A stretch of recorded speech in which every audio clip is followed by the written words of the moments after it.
Hello everyone, welcome back. In this lecture, we are going to discuss a gyroscopic effect with some example. So in the last lecture, we discussed this example. This was a rotating or spinning wheel, and this was mg force, and this was the position vector r. So from here we said there would be a torque in this axis. This is x-axis. This is the torque because of this mg force. According to right hand rule, this would be the direction of acting torque, which is acting on this direction. So first case we discussed, if this wheel is there is no spin in this wheel. So first case was wheel is not spinning. So in this case we discussed that this wheel will fall automatically in zy direction. So it falls in zy plane. And then we discussed that if wheel is spinning in this direction anti-clock, if we are viewing from this direction, if this is the direction of view, then this wheel is rotating in anti-clockwise direction. Then we can say this is the vector of angular momentum because of spin ls, and this is the torque. And we discussed that this ls will rotate in this direction, this will rotate in this direction, and this is our axis of precession. So we find out the velocity of precession, and we proved that the ls vector will chase tau vector, or because we discussed that ls dls is equal to tau dot dt. So we discussed that this after some time this ls vector would be here. This is ls vector at t plus dt time, and this is ls vector at t time. So this dls, this would be, according to vector addition, this would be the difference between these two. So this was our dls vector. So we said that ls vector at t plus dt time is equal to dls vector plus ls vector. According to vector addition, we can say this ls plus dls is equal to ls at t plus dt time. So from here we proved that this dls would be in the direction of tau. So now this was our axis of precession. This is the axis of precession, and we find out that wp, if this angle is d phi, then we find out d omega p, velocity of precession, is d phi by dt. And this was the axis of active gyroscopic couple or externally applied gyroscopic couple tau is equal to, and we proved that this tau is equal to I omega of spin and omega of precession. And this is the axis of active gyroscopic couple, active gyroscopic couple. And as we know that according to Newton's third law, every action, this is the action done by a force which is mg. So this is the active gyroscopic couple. So opposite to this there would be a reactive gyroscopic couple, and this is the axis of reactive gyroscopic couple. So if this is the direction of reactive, and this would be the equal to the tau which is applied by gravity force. So this is tau reactive, and this is the direction of tau. So this would be, if this is the according to right hand rule, this would try to rotate the whole system in this direction.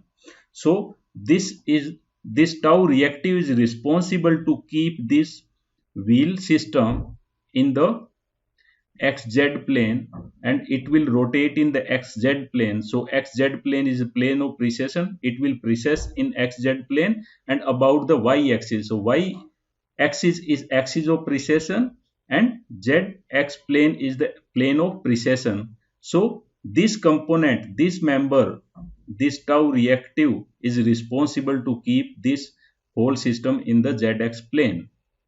So today we'll take another example and we'll discuss the uh, uh, this reason to get this reactive gyroscopic couple, why we are getting this reactive gyroscopic couple. So this reason we will discuss, and before this we'll discuss some more example. Suppose this is the wheel and it's rotating in this direction. This is the direction of rotation omega with some angular velocity omega s. So this axis would be the axis of angular momentum. This is the ls vector. Now we are doing one thing. We are applying a force or couple of force in this direction. So if this is the direction, these are the force, then this y axis, this would be the direction of tau. So now we know that the ls would change the tau. This will change the tau. So this wheel will come here in this direction. So this is earlier this was the ls. So this is r d ls. Now we just change the direction of tau or direction of these forces. Now we are applying these forces in this manner. So this is the direction of tau vector according to right hand rule. This is our tau vector which is applied externally. So this ls would change this tau. This was ls, and after some time this would come here. So this is our dls. So this would change the tau vector. So this will come here and this would be our dls, which is equal to tau dt. So this is tau dt that we have discussed. Now we are taking one more example. There is a system, this is rope, and this is a system of wheel. This is wheel, and this wheel is rotating in this direction. Suppose this is a direction of rotation. So mass of this wheel is suppose mg. So that would act in this direction. So now we know that if this is the direction of omega s, so now the axis of wheel, this is the axis of spin. So in which direction this axis of spin will go now? So to find out this, if this is the mg, this is our r vector. So this r cross mg would create a torque, and the direction of that torque according to right hand rule would be inside the screen of this, or you can say this is the direction of torque inside the screen. So if this is the direction of torque and this is the direction of angular momentum, this is the direction of angular momentum. So we know that we have proved that this will change the torque. So this will move like this. So this would be the direction of rotation because this ls would change the torque. Now we just reverse the case. We reverse the direction of rotation of this wheel. Now this is the direction of spinning. So now this is our mg and this is r vector, and now this is the direction of ls. This is the direction of ls vector according to right hand rule, and in this direction again the torque would be inside the according to right hand rule. This is the direction of torque. So we can say inside the screen this is the direction of torque, and now just we reverse the direction of ls because we reverse the direction of spinning. So in this case this ls would change the torque and it will start rotating in this direction. So this would be the direction of rotation of this whole system because of the direction of we change the direction of omega s. So this is how we can find out the direction of rotation of ls. So let us take another example of spinning wheel. Suppose this is wheel and which is spinning in this direction with omega s angular velocity. So this is our axis of spin. This is angular momentum vector ls, and this is our x-axis, this is z, and suppose this is our y-axis. So if we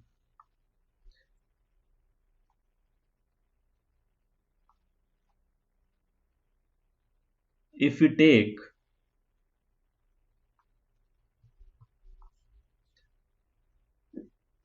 if we apply a couple in this direction, suppose this is the direction of applied gyroscopic couple, and this is tau or gyroscopic torque we applied by a external source. So this is the axis of applied gyroscopic torque. So how this torque can be applied? If this is the direction of torque, obviously the force would be in the perpendicular direction of this torque, or you can say you can apply a force on this, you can apply a force on upward direction here and one force in downward direction, then this would be the direction of torque. And because of this torque, as we discussed, this would be the, after some time, delta t time, this would be the direction of ls. So this is, now the wheel is rotating at this place, omega s velocity. So this is ls at t plus dt time, and suppose this angle is d phi. So this x z plane is plane of precession, because this is precess in the zx plane. So we can say zx is a plane of precession, and change in angular momentum would be in the direction of tau. Suppose this is the dls, and as we know that dls is equal to tau dot dt. So from here we know that dls is equal to ls. If this is ls and this is d phi, then we can write the dls is equal to ls d phi. So this is ls d phi. So now we can find out, by using this we can find out the tau dt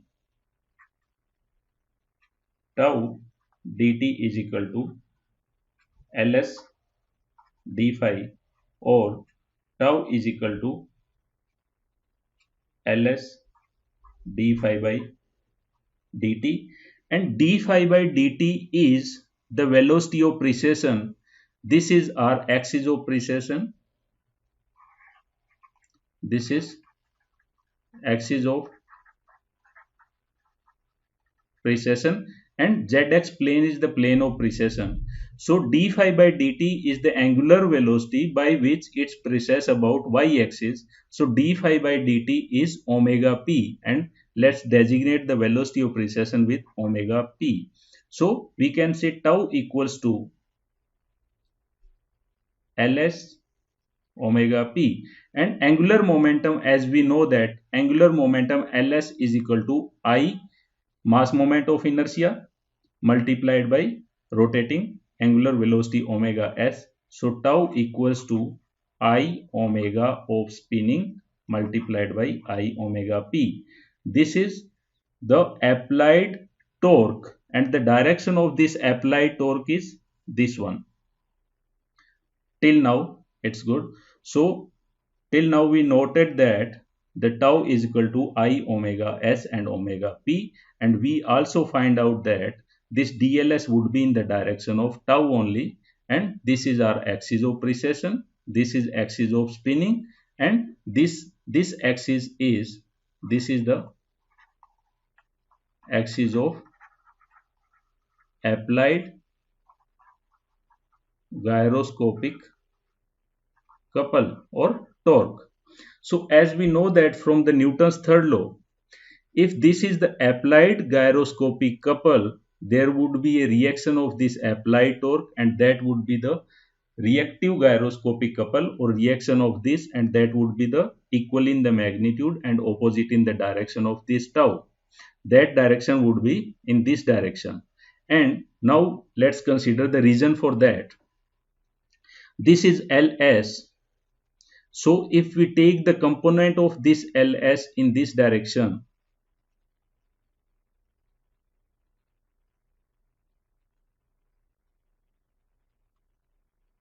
if we take the component of this Ls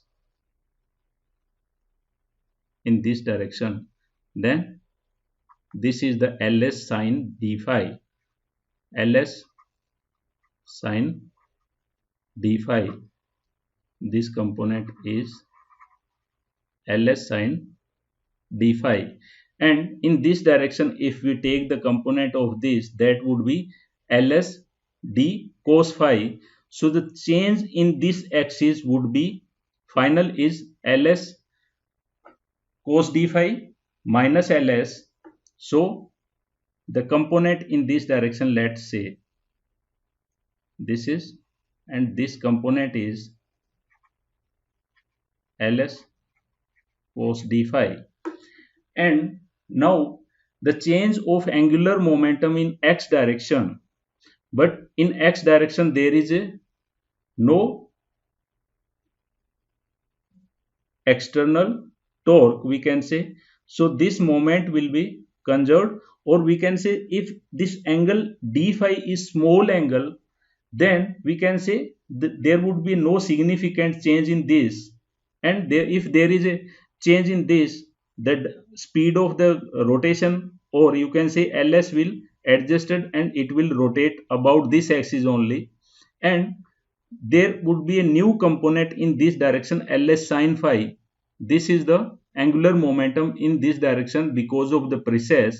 So this is the action. Then in the reaction of this, there would be a component in the opposite direction to this.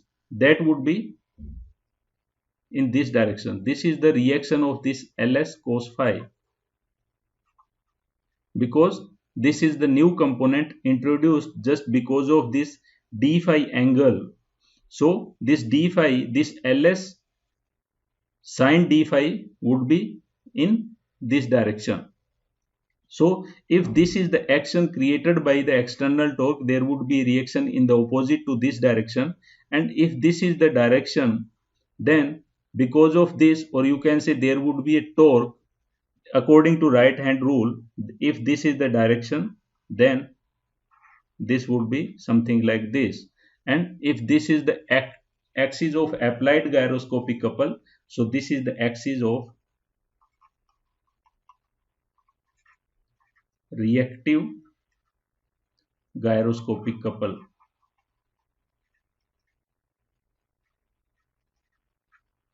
So if this is the axis or this is the direction, then we can say this system would feel or experience a torque in this direction, means couple would be something like this.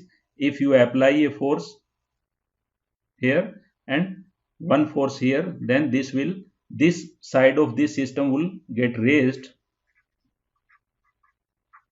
and this would be down. So this is the axis of reactive gyroscopic couple. This is the axis of active gyroscopic couple or applied torque, and this is axis of precession. This is the axis of spin. So now we know that this is the Ls, and in the same direction there would be a active gyroscopic couple. This is the active gyroscopic torque or couple, and opposite to this there would be a opposite to this in this direction. This is the reactive gyroscopic couple. So direction of reactive gyroscopic couple is just opposite to the direction of active gyroscopic couple, which is applied externally, and magnitude would be the same according to Newton's third law. So This component is responsible, this component, this ls sin phi, this component is responsible to create this reactive gyroscopic couple. So now we can say the reactive gyroscopic couple is opposite to this active gyroscopic couple and equal in the magnitude. So magnitude of reactive gyroscopic couple is same as I omega s omega p Newton mm or Newton meter, whatever it is. So this is the magnitude of reactive gyroscopic couple and these are the directions. So this is the direction of reactive gyroscopic couple, this is the direction of active gyroscopic couple, this is the axis of spin and this is the axis of precession. So in the last lecture we find out omega p is d phi by dt. So if we know the omega p, we know the I omega s, we know the I mass moment of inertia of spinning object, then we can find out the magnitude of reactive gyroscopic couple and direction would be in this axis. So this is how we can find out the reactive gyroscopic couple magnitude and in the direction. So in the next lecture we will discuss about the effect of gyroscopic couple or gyroscopic effect on the aeroplanes and ships. Then we will discuss about the two-wheelers and stability of four-wheelers. So thank you.